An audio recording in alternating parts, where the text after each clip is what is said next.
Ciao a tutti amici del Sagittario, benvenuti e bentornati. Io sono Ilaria e su questo canale parlerò di tarocchi, metafisica, spiritualità e quant'altro possa essere d'aiuto ad ognuno di noi per il proprio percorso di crescita personale e spirituale. Bene,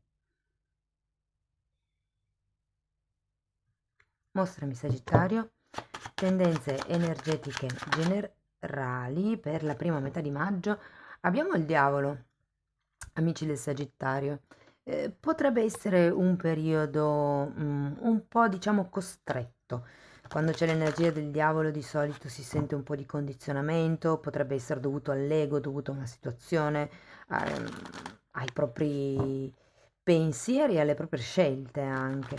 Tenete presente che è anche una carta che parla di tossicità e vizi. Andiamo a vedere di che cosa si tratta nello specifico con i tarocchi. Io come sempre vi ricordo che le letture sono per un collettivo, quindi è facile che non risuoni tutto. Se non risuonasse nulla o se per caso voleste completare il vostro messaggio, vi consiglio di ascoltare l'ascendente, il segno lunare oppure Venere. Per capire come unire questi oroscopi ho pubblicato una guida e la trovate sotto nella descrizione. Lì spiego anche ascendenti, cuspidi, tutto. E tenete sempre presente che queste sono letture comunque generali, possono riguardare il lavoro, la famiglia, l'amore. Quelle specifiche sull'amore usciranno la prossima settimana, però ecco, diciamo che io vi dirò qual è l'andamento energetico più importante e poi farò come degli esempi per aiutarvi a integrare la lettura nella vostra realtà. Bene, andiamo a vedere qual è l'energia disponibile. Cominciamo con un cavaliere di denari, un asso di denari,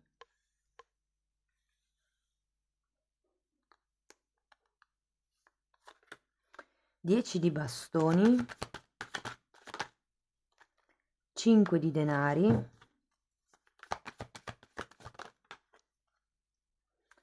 abbiamo un 7 di spade, l'imperatore,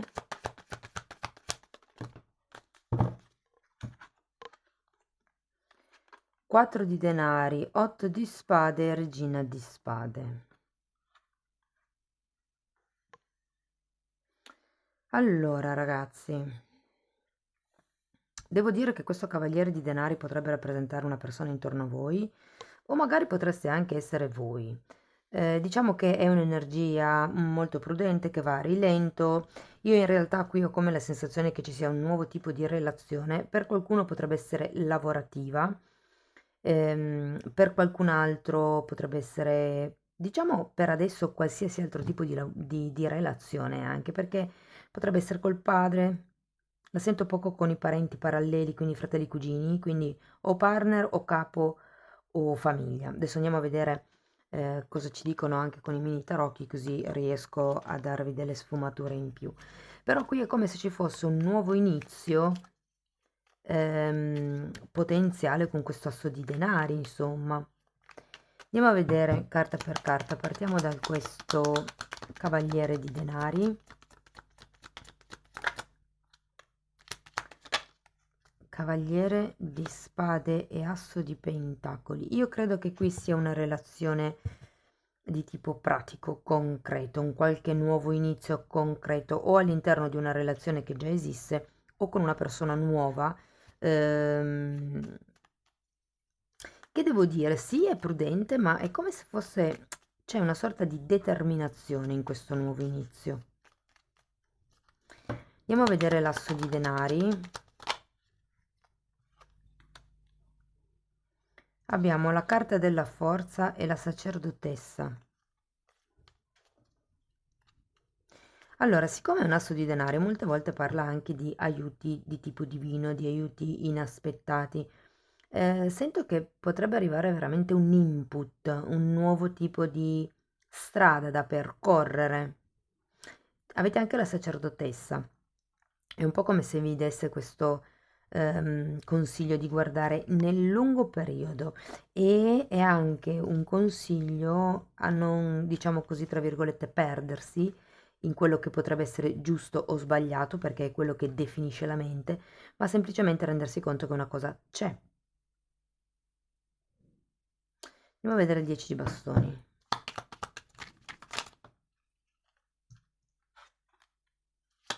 8 di pentacoli e giudizio.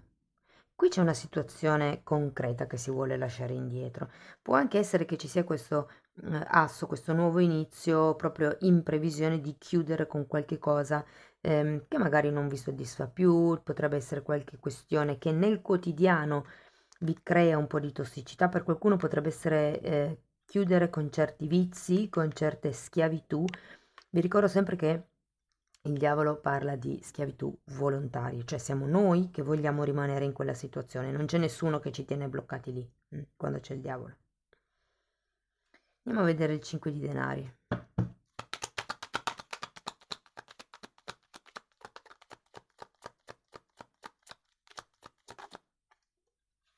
Mm. 10 di coppe.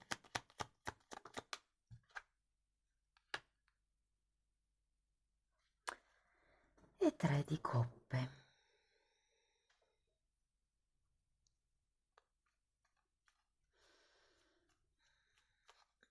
Allora,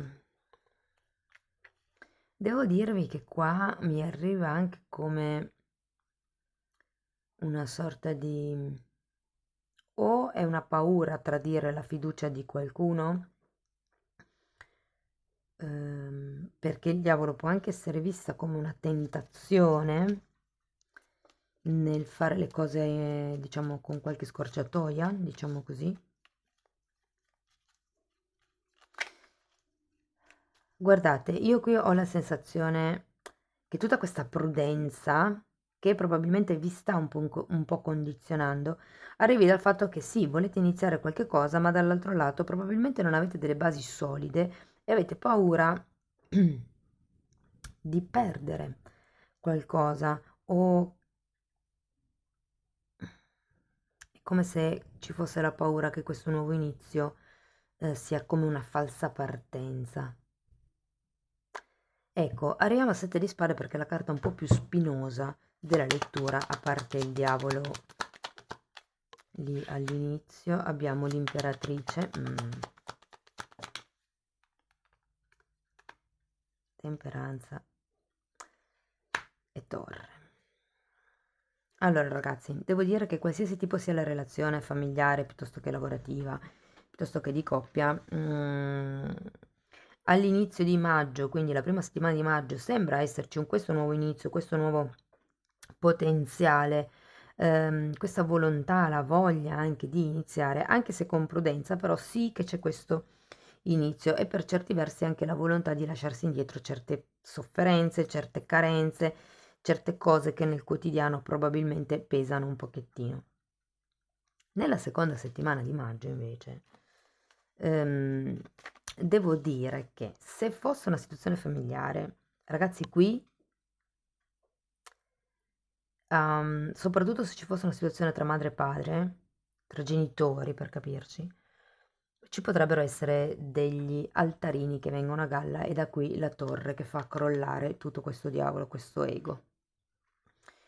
Quando crolla l'ego, crollano le certezze. Noi siamo sempre stati certi, non lo so, che quella persona lì non mangiasse le uova, un esempio sciocco per farvi capire, e un giorno vediamo che invece questa persona mangia le uova, quindi la nostra certezza dell'allergia alle uova di quella persona casca. È un po' in quel senso lì, cioè tutto quello che abbiamo creduto reale, valido fino a questo momento, vi dico che nella seconda settimana di maggio potrebbe cascare. Perché? Perché comunque abbiamo questo 7 di spade. E ho come l'idea che se ci fosse una questione tra genitori, uno dei due sia più attaccato a certe cose rispetto all'altro. Io ho come la sensazione che sia una famiglia, che sia una coppia, c'è una sensazione di sgretolamento in questo momento, diciamo così. Vi dico che avete un 8 di spade e molto lo fa, cioè il vostro modo di vedere la cosa, di vedere la situazione. Non è detto che per tutti sia così catastrofica. Voglio andare a vedere l'imperatore. 6 di coppe.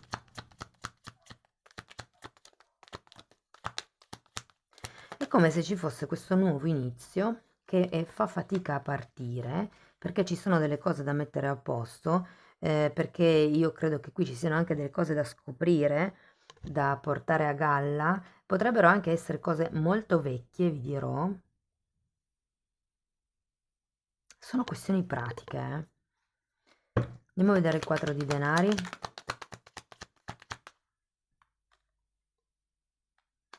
Due di bastoni e appeso.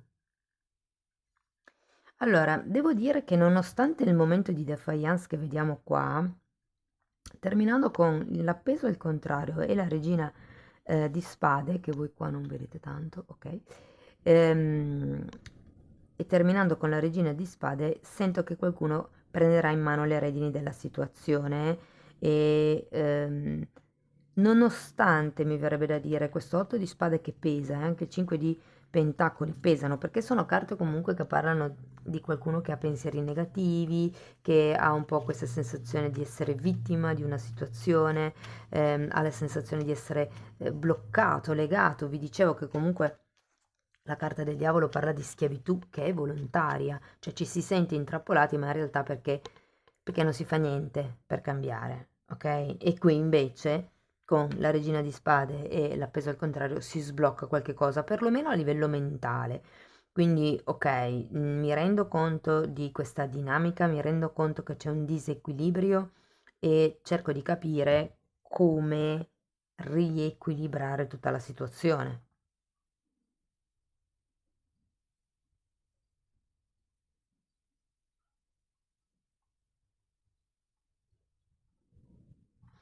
È un tema molto concreto, potrebbe riguardare una casa, potrebbe riguardare del denaro, tutto questo movimento, il fatto, la paura di perderlo, il voler comunque costruire qualcosa, ma diciamo così, non saper bene da che parte andare. L'imperatore al contrario mi parla di instabilità, ragazzi, ma è un'instabilità che in realtà arriva da queste insicurezze del passato, da questi pesi del passato, secondo me. Va bene, comunque vi vedo determinati verso la metà di maggio a cambiare le cose. Fatemi poi sapere a che cosa fa riferimento il 7 di spade piuttosto che il diavolo per voi. Se fosse una relazione romantica, vi dico, io di solito, cioè, le farò uscire poi la prossima settimana quello sull'amore e gli affetti. Però ragazzi anche lì c'è una sorta di disequilibrio, c'è qualcuno che non è del tutto chiaro. Potrebbero anche dirvi che si stanno separando se fosse una conoscenza di una persona nuova, ma in realtà non è così. Gli amanti, che potrebbe essere sì la relazione, ma in questo caso, visto che è una lettura in generale, io lo vedrei come amor proprio, e rallentare, che è un cavaliere di pentacoli. Sì, questo inizio un po' sprombattuto, direi che, come vi dice Osho, sarebbe il caso di magari rallentare. È come se vi invitassero a fare una sorta di esame sul come mi ama questa persona. Anche se fosse una relazione tra amici, ipotesi, è l'affetto dell'amicizia in sé qui, che io definisco come amore comunque. Amore in senso largo della parola, non in senso di una coppia romantica. Però qui è come se ci si dovesse prendere un attimino il tempo per guardare le cose da un altro punto di vista. Bene ragazzi, andiamo a vedere l'olio essenziale che vi consigliano. Vado a recuperare la carta che è caduta. Ecco, sono due carte. Allora, la prima parla di Maggiorana. Soothis, un attimo che lo cerco. Ok, allora vuol dire lenisce, così se c'è qualcuno che come me non lo sapeva, questa parola sooths, penso che si pronunci, lenisce e dà comfort e può essere messo, diciamo, nel diffusore, nel bruciessenze, piuttosto che applicato a livello cutaneo, piuttosto che ingerito in capsule. Ora, io la maggiorana la uso anche per cucinare, quindi, ed è molto buona. E poi abbiamo il geraneo, che lavora comunque sulle emozioni, ragazzi. e questo non può essere ingerito. Tra l'altro il geranio è anche una di quelle profumazioni molto adatte ad allontanare gli insetti. Cioè, per esempio, in estate, se voi mettete il geranio sul balcone, dovrebbe proprio allontanare le mosche, le zanzare, insomma, è ottimo anche per questo tipo ehm, di uso, ecco. Comunque, diciamo che è un aroma che aiuta a riequilibrare, a riordinare, a riorganizzare un pochettino, le emozioni. Va bene, amici del Sagittario, questo è quello che avevo per voi. Spero che la lettura comunque vi sia stata di ispirazione. Fatemelo sapere nei commenti. Per sostenere il canale potete mettere like, iscrivervi o condividere il video e se volete iniziare un percorso di crescita con me vi basta abbonarvi al canale. Io vi ringrazio di essere stati qui, vi mando un abbraccio e ci vediamo nei prossimi video. Ciao ciao!